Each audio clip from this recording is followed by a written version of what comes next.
Essa semana a gente teve o topo histórico do Ibovespa, Bitcoin aqui ó, passando dos 100 mil dólares e também mudanças nas taxas de juros. Quais cuidados você precisa tomar nesse exato momento? Lembrando que esse vídeo não é uma recomendação de investimentos. Vamos lá, pessoal.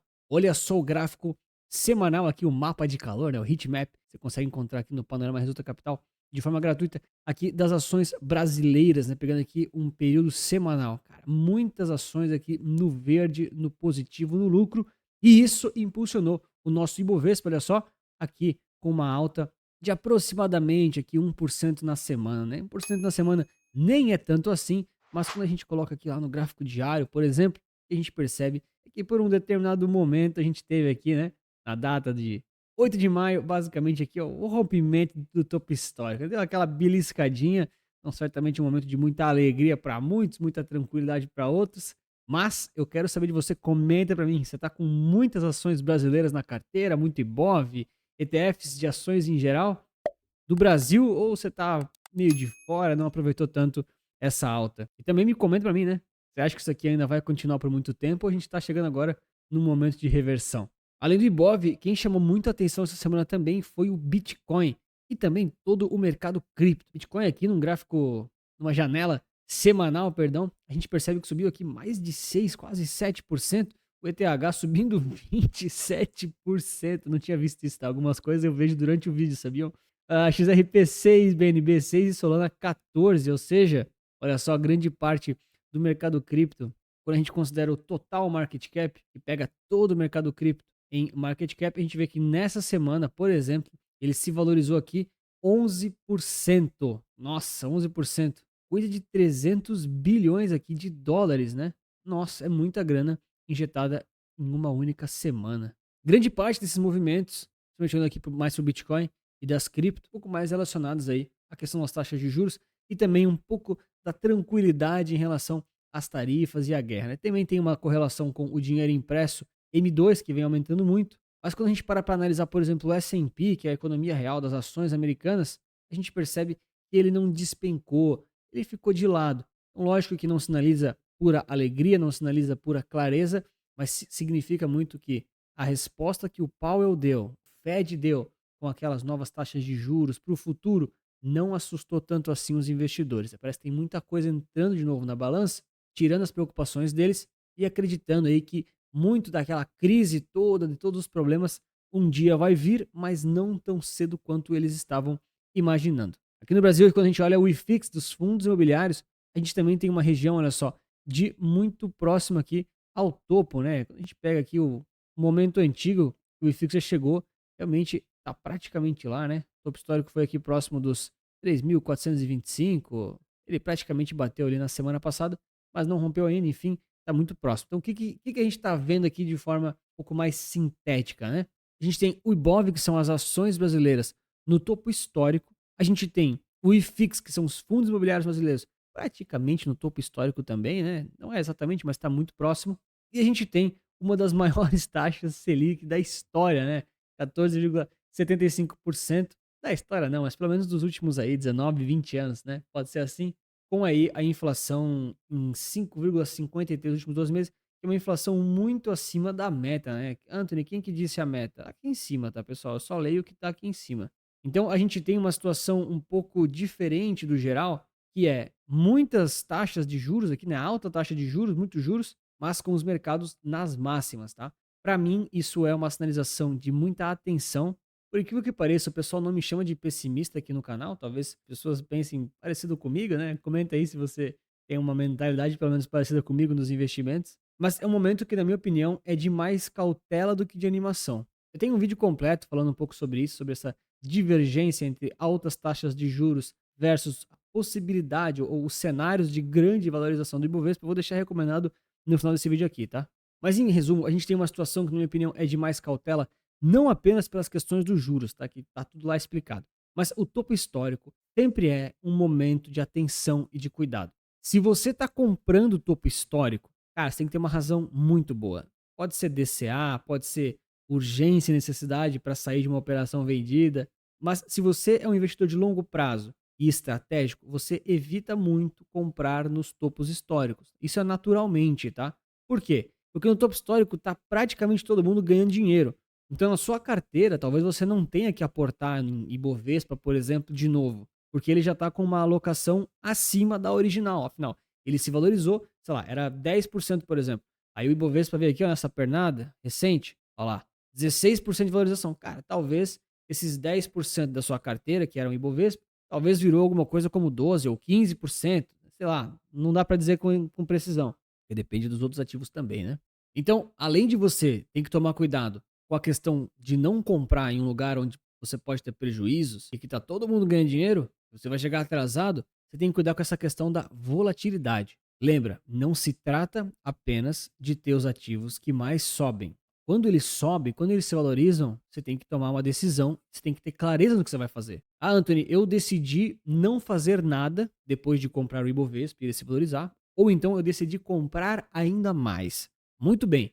Quando você toma esse tipo de decisão, essa atitude, não é que ela é errada, é que você precisa ter muita clareza das implicações que isso pode trazer. Se esse ativo em questão, que é o Ibovespa, né, é o exemplo da vez, tá pessoal, mas isso aqui vale para o Bitcoin, vale para o S&P quando ele estiver lá no topo histórico, vale para os fundos imobiliários, tá bom? Mas agora que a gente tem o Ibovespa nessa região aqui de topo histórico, né, o preço mais caro da história, você teve literalmente toda a sua história de vida para poder comprar. Você teve toda a história da bolsa no Brasil para poder comprar, mas você quer comprar agora, no momento mais caro que a humanidade já viu. Talvez porque você acha que nunca mais vai voltar. Ok, são teses, né? Cada um tem a sua opinião, isso é legal do mercado, né? As pessoas têm opiniões diferentes. Mas quando você compra aqui, nesse preço mais caro, você está assumindo, comprando ou não vendendo, tá? Que ele deve subir mais. Por quê? Porque você assume que você está comprado, você espera que ele suba, que ele se valorize. Não precisa ser instantaneamente, como eu comentei aqui, né? Isso aqui é só um desenho, obviamente. Mas você quer isso, você acha isso, é isso que você está nos falando. Mas qual que é o problema, né? Se ele não se valorizar, como a gente quer no desenho, e ele cair, qual é o problema? Ao invés de você estar exposto a um drawdown, por exemplo, de 20% do Ibovespa, é um exemplo, tá? Tô botando aqui um número fictício. Mas você está exposto com 10% da sua carteira, agora você está exposto com 15 ou com 20. E é muito legal você ter mais percentual em renda variável quando dá tudo certo. Mas quando as coisas balançam, entra a volatilidade e a desvalorização acontece, se você tem um peso maior em renda variável, você vai sentir muito mais um drawdown no patrimônio do que antes. Então, quando a gente tem topos históricos, é um alerta, primeiro, porque você pode esperar para comprar em outro momento, teve a história toda para comprar, não precisa ser agora, enfim, decisões, né? Mas também porque é um alerta de volatilidade. Todo mundo que tem Ibovespa na carteira, praticamente todo mundo, está ganhando algum tipo de dinheiro. E se você não fizer nada, a partir de agora, nesse ponto aqui, aquela posição e provavelmente também a sua carteira vai estar exposta a uma volatilidade maior do que aqui, por exemplo, considerando cenários que você não fez nada daqui até aqui, né? Lógico que se você ficou comprando e vendendo aqui, já mudou tudo, ok? Mas o meu ponto é, quando você tem 10% de alocação aqui embaixo, ele também pode cair 20%. Porém, ele também tinha mais espaço para subir do que agora. Então, que fique muito claro: topos históricos são bons, muita gente animada, a euforia logo, logo vem. Logo, logo vem os profetas falando: ah, os pessimistas deram azar, falaram que o Brasil ia acabar. Cara, sinceramente falando, eu não vi ninguém pessimista e falando que o Brasil ia acabar. Outra que o pessoal fala, né? Quem caiu na modinha do dólar e comprou o dólar a 6,30. Cara, na boa, na boa. Vocês viram alguém falando para comprar dólar a 6? Cara, se você viu alguém falando isso, você tá andando com as pessoas erradas. Eu, Anthony, não vi. Por incrível que pareça, eu não vi ninguém na internet, no meu ciclo de conhecidos, amigos, outros profissionais de investimento. Por incrível que pareça, eu também tenho amigos que são assessores e consultores. Às vezes eu bato nos assessores, às vezes eu falo mal, mas eu tenho vários amigos que aí são profissionais que eu respeito também, enfim. Mas eu não vi ninguém falando que é para comprar dólar a 6,30. Eu não vi ninguém falando que o Brasil ia acabar. Então eu tenho que tomar cuidado, assim, com essas narrativas que o pessoal fala agora, do tipo, pô, agora o Ibovespa tá nas máximas contra os pessimistas. É muito vazio, entendeu? É muito vazio. No final das contas, você tem que se perguntar o seguinte: de acordo com o preço que está agora, qual o percentual da sua carteira que você tem desse ativo? Nesse caso, estou usando o exemplo do Ibovespa, mas poderia ser qualquer um, tá? Podia ser até ações, stock picking, que eu não gosto, mas eu sei que muita gente faz. Quantos por cento você tem desse ativo e qual a volatilidade, o drawdown que ele pode trazer para sua carteira? Se você não faz essas perguntas, você está fazendo as perguntas erradas, porque daí você provavelmente vai ser levado a tomar decisões erradas. Por isso que eu sempre separo as carteiras em 4 níveis, porque elas sempre me dão clareza de quanto eu tenho que ter em cada classe de ativo, em cada moeda nacional, internacional, em cada tipo de renda fixa, variável, em dólar, em real e assim por diante. E aí eu paro de achar o quanto que eu tenho que ter e volto a seguir o plano para tirar as dúvidas da nossa cabeça. Mesma coisa aqui quando o S&P caiu, né? Tá dando mais ou menos um mês agora, né? Acabou de dar um mês. Ai, o mundo vai acabar. Ai, a crise. O Trump é o culpado. A profecia do fim do mundo. Cara, meu Deus, por que que só não segue o plano? Geralmente é porque não tem um plano. E geralmente não tem um plano porque tem expectativas não alinhadas, né? Aquela ansiedade toda. Então, o meu trabalho aqui na internet, também para as carteiras Resulta Capital, em alguns momentos ele é muito chato. Porque em alguns momentos eu tenho que ser o cara que vai contra o pessimismo de depois de cair 20% e todo mundo achar que o mundo ia acabar. Ou então ainda também ser chato quando tá todo mundo animado, porque o Ibov tá no topo histórico, e eu tenho que lembrar as pessoas, os clientes, as carteiras, de que essa situação ela é muito boa para quem está comprado, mas ela pode mudar também. Daquele freia, né? Querendo ou não, é um papel social. É bem complicado isso, mas é importante. E claro, se você quiser conhecer um pouco mais das carteiras Resulta Capital, tanto para crescimento de patrimônio quanto para renda passiva, tá tudo explicadinho aqui no link da descrição. Tenho certeza que alguma solução vai te atender. E esses mesmos comentários valem para o Bitcoin, que teve uma valorização também muito explosiva aqui nos últimos dias, nas últimas horas, se for parar para pensar, né? Próximo aqui dos 40% a última pernada de alta. Muito bom, muito legal para quem tem na carteira.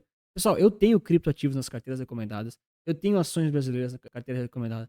Eu tenho ações internacionais na carteira recomendada. Eu tenho renda fixa também, de tudo quanto é tipo. Tem tudo lá, uma alocação específica. Mas agora não é o momento da gente exagerar na alegria. É o momento da gente seguir com o plano, com aquela mentalidade de sempre. Eu sei que não é emocionante, eu sei que é chato, mas alguém tem que falar isso. Então, seguir de acordo com o seu perfil de risco, tomar cuidado com as exposições, os cenários podem mudar, mas é claro que eu estou torcendo para os mercados continuarem subindo, todo mundo ganhando dinheiro, todo mundo sendo feliz. Agora, a minha torcida, ela não pode inviabilizar o meu plano ou me levar a tomar decisões só porque eu quero que o mercado suba e todo mundo ganhe dinheiro. A gente tem que ter muito pé no chão. Tem que ter pé no chão. E se você quiser também, você pode deixar o like e se inscrever no canal. Aí você vai me ajudar demais e não custa nada. Eu ainda vou comentar aqui sobre o dólar, tá? Mas uma semana que o dólar vem aqui, ó, um pouco mais cansado. Quando a gente pega para analisar o DXY, que é o dólar contra uma cesta de moedas mais desenvolvidas, né? E o nosso dólar real, né, aqui no Brasil mesmo, vou colocar aqui numa escala diferente, a New Right Scale. Beleza. O que a gente percebe, né? É que são dois mercados muito correlacionados, né? Naturalmente, né? O dólar internacional, ou seja, o dólar contra as moedas mais desenvolvidas, também anda parecido com o dólar contra o real, tá? Mas não é totalmente correlacionado.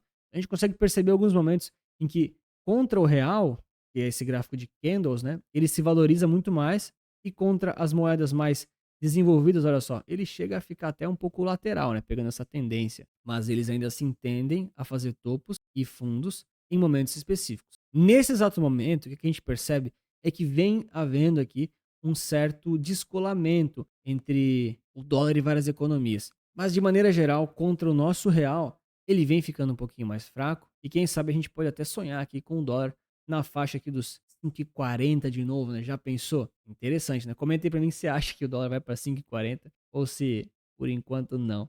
Mas o meu ponto aqui que eu quero bater em relação ao dólar é a mesma coisa dos outros ativos. Agora que ele está mais desvalorizado, muitas vezes os seus ETFs que são ligados ao dólar, ou seus ativos, não sei como você compra exatamente, né? Ou talvez até se você faz remessas para o exterior, você está tendo oportunidades para manter aquelas alocações. De novo, isso aqui é um exemplo, demonstração, né?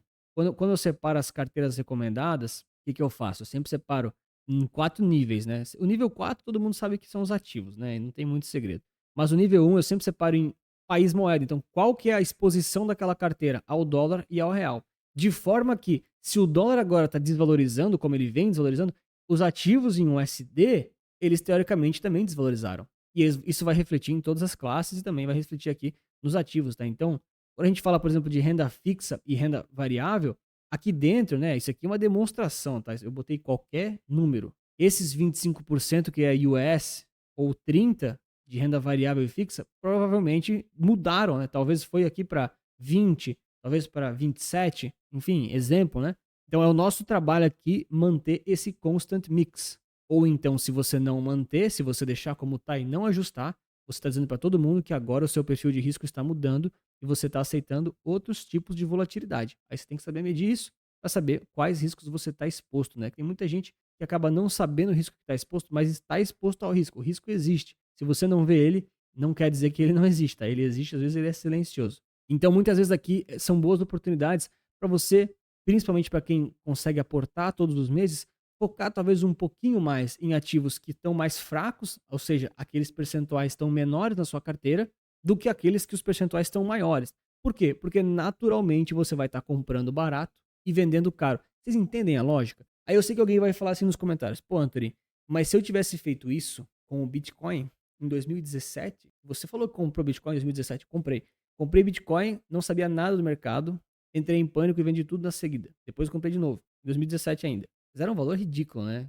Nossa, 2017, eu tava na faculdade, nem trabalhava direito. Mas o meu ponto aqui é o seguinte: eu sei que se você tivesse comprado um Bitcoin inteiro por $1 lá em 2011, você estaria muito feliz agora. Só que e todas as outras cripto, ou ações, ou ETFs, ou qualquer outro ativo que não se valorizaram esse percentual todo e que ninguém lembra e que ninguém fala? É muito fácil pegar aqui o viés do sobrevivente, citar somente o melhor caso, sendo que 99% dos outros casos ninguém lembra e não aconteceu essa valorização toda. Então, o constant mix que eu sempre falo aqui é a gente ter uma boa exposição diversificada entre classes, ativos e de forma estratégica, mas não torcer demais pelos ativos. Você tem que torcer muito mais por você, pelo seu capital e pelo seu patrimônio. Isso é o que mais importa. De forma que se os ativos estão se valorizando mais e mais, você até pode mudar o perfil e deixar ele se valorizar um pouco mais. Mas que fique muito claro, você vai estar assumindo mais risco e você tem que fazer isso de forma consciente. Se você quiser saber mais sobre aquele estudo sobre o Ibovespa e as taxas de juros do Brasil, que também são um sinal de grande cuidado, está aqui nesse vídeo recomendado. Um grande abraço, muito obrigado pela sua inscrição, seu like, lembre-se que investir certo resulta capital.